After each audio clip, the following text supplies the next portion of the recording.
कहो राजा जनक, मुझे यहाँ किस कारण बुलाया है? महाशय,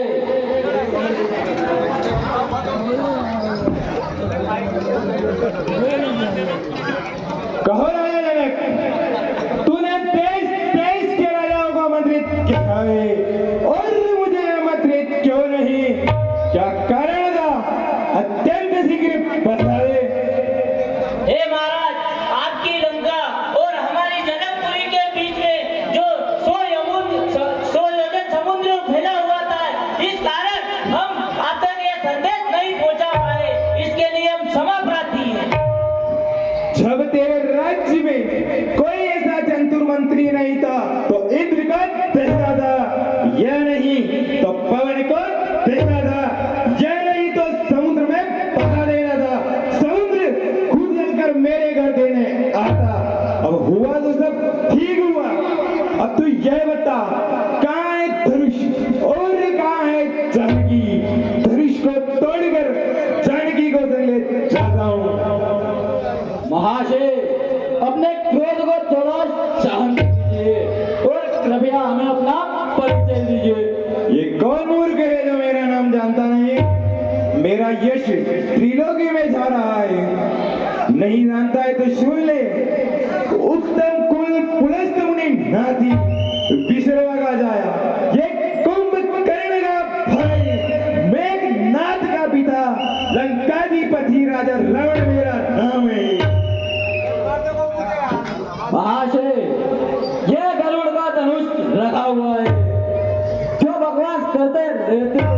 ये विचार से नहीं बनता है। मुझे तो आप बड़े घमंडी राक्षस दिखाई पड़ते हो। मेरे मुझे दंड से देखी खंड खंड भरी गए, ब्रह्मांड उदय काल किनो मोह नहीं। परम प्रजंट नाव खंड में, परम प्रजंट नाव खंड में, अखंड फैलो तेलीगे, प्रताप मार्कंडोल मोह नहीं। अरे देत देत दंड खंड, अरे देत देत दंड खंड नाद भयो, ऋण सूरज चंद्र इंद्र मानो मोह नहीं। यानी कि मैंने अपने भुज दंडों से जगत को खंड खंड देखकर काल भी ब्रह्मांड से भाग गया और मेरा तीक्ष्ण प्रताप नवखंड में अखंड पे रहा है। जिस प्रताप को देखकर और मेरे इस प्रताप को देखकर सूर्य भी मोंदर चलता है। मैंने कुबेर को दंड देते देते धारा है। मैंने शक्ति के समान सुमेरु पर्वत को उठा लिया है। तो मैं गर्व न करूं तो कौन करे, जिसकी तो भगवान भोलेनाथ की प्रशंसा करते हैं। रावण, ये रखा हुआ है शिव का धनुष, जो विराटा ने ब्रज का सहारा लेकर रहता है। अरे तू इसकी गुरुवाई को नहीं जानता है और नहीं सुनता है। इससे तू बड़ा ही मूर्ख प्रतीत होता है। तू अपना गर्व गवाने को, अरे तूने अपना गर्व गवाने को इस धनुष को तोड़ने का विचार किया है। क्योंकि जो बल से बढ़कर बातें करते, अरे जो बल से बढ़कर बातें करते, वो तो एक वाहिका के भाव दिखाई पड़ते हैं। एक शीशी कौन धरी, सारा जगत सरसों के सहारे। अरे जिनके शीश पे शोभित होते वह शेष जी, वह शेष जिन आग को जिसने गले में पहनने का बना लिया है, वह शिव जिस पर्वत पर रहते हैं, वह पर्वत मैंने एक हाथ में उठा लिया है। तो मैं गर्व ना करूं तो कौन करे, जिसकी तो महादेव भी प्रशंसा करते हैं। रावण, जो भगवान तीनों लोगों को वरदान देने वाले हैं, उन्होंने 3 चरण पृथ्वी के लिए विनीत बड़ा वेश वामन का अपनाया। अरे जब वह पिता के पास गए, लेकिन जब वो पिता के पास गए तो बाली ने उन्हें मान लिया, पर फिर भी उन्हें निराश नहीं किया। अरे जब उन्होंने दान मांगा तो तू कहाँ मेरी हंसी करते हो?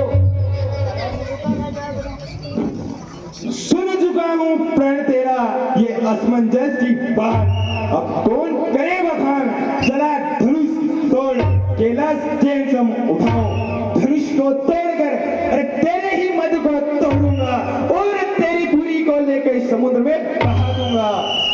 ठीक है, आधी रात का समय, ये सारी प्रजा सो रही है, मैं थोड़ा धनुष की प्रतीक्षणा तो कर दूं कि विधाता ने उसे कैसा रचा और उसकी गुरुवाई क्या है।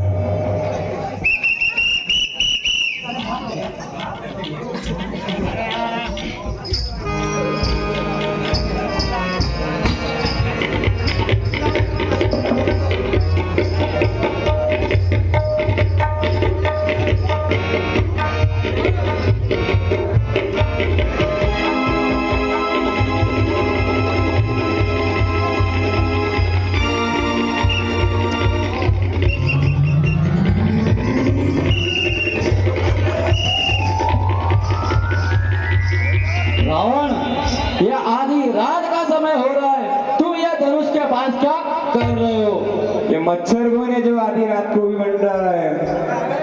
रावण, मैं तुमसे मित्रता करना चाहता हूँ। आधी रात के समय में किसी से मित्रता नहीं करता हूँ। रावण, मैं तुमसे हाथ मिलाना चाहता हूँ। मैंने कहा ना कि आधी रात के समय में किसी से हाथ नहीं मिलाता। रावण, मैं तुमसे युद्ध करना चाहता हूँ।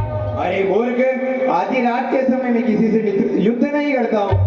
तुझे पता नहीं कि संध्या अस्त के होने के बाद युद्ध नहीं होता है। अरे देखो देखो सभा के लोगों, जिसने कैलाश का हाथ में उठाया था वो अब कैसे झुक जाता है? जिसकी बीसों भुजाएं ताल के समान, अरे जिसकी बीसों भुजाएं ताल के समान जल जाती है वो अब कैसे नाक सिकोड़ता है? अतः यह हमने निश्चय कर लिया,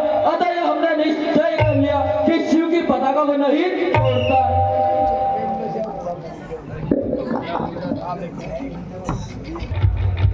तुम्हारी बेटी कुंभी नशी को मधुकेट दैत्य राक्षस जो आकाश मार्ग से हरण करके लिए जा रहा है। तो भाई कुंभकर्ण क्या कर रहा है? वो 6 महीने की नींद लेकर के सोए हुए हैं। पुत्र मेघनाथ क्या कर रहा है? वो देवी के मंदिर में पठन कर रहे हैं।